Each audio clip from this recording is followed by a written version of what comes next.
Hey everybody, Tim here for WandaVision Season 1, Episode 5 on a very special episode. These titles are great. I absolutely love them. They're just adorable. So overall, fantastic. Like, I hate to be on like that bandwagon. Like everybody's on it where it's just like the series is great, but it is like it is really, really well done. It's well written, it's well acted, and just all of the subtle nuances are just fantastic, which just kind of shows you when you have like a really good showrunner and really good writers and actors and everything just flows together. Like it's very reminiscent of like the Watchmen series that had just come out. So still absolutely loving it. The first part, I'm just gonna, lots of spoilers, obviously, for me, because this is like 2 weeks old at this point.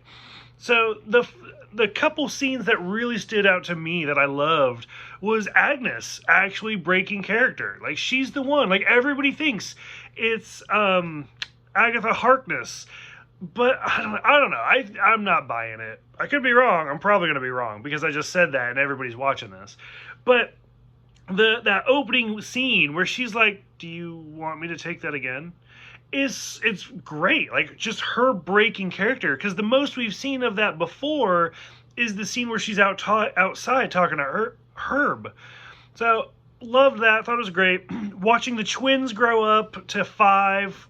Like that is fantastic. It's so, I'm hoping we really get to see like Wiccan and Speed like as adults. And then I'm hoping they actually carry on and they're not just in this one season or series.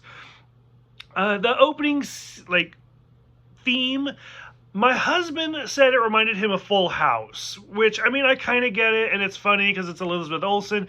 To me, the music actually sounded like those first couple seasons of Growing Pains. Which, I mean, if they just grew up to 5, Growing Pains would make sense to me. But I don't know, I'm curious what other people think. Is it Full House? Is it Growing Pains? What do you guys think it is? So we get that. The line where it's like, wait, so she has no alias, no funny nickname, no nothing. It's a joke that she's the Scarlet Witch. So I love that. Thought that was funny.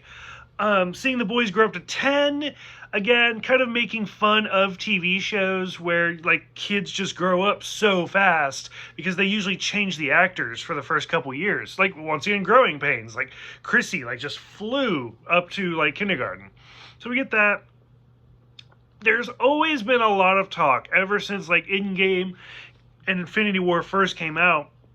Like, could Wanda have just taken Thanos by herself?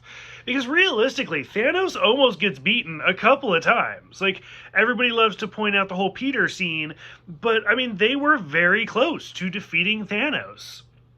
And so a lot of people are always like, oh, yeah, I think so, or I don't think so. And I love, it is now like continuity. Like, yep, she would have kicked his ass.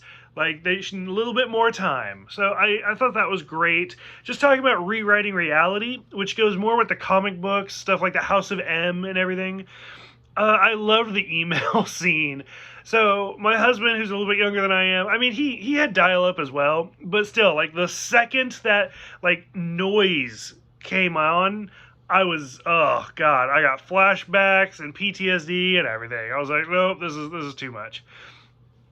My favorite part of the whole episode is just Wanda dragging the drone out, where she's like, fuck this, fuck all of you. Like, what are you doing? Leave me alone. Her accent is out in all of its glory, so it's fantastic. I was over the moon with it, and I thought it was really well done. And just that, the whole last few minutes, where it's just Wanda and Vision fighting, and like you can tell the episode's trying to end, and they're like, oh, that's our time for today, bye. And Vision's like, nope, I'm not having this. Like, I already talked to, was it Norm? Like, I mean, or whatever his name is. He's like, I've already talked to him. Like, I know something's being repressed. I know something's going on.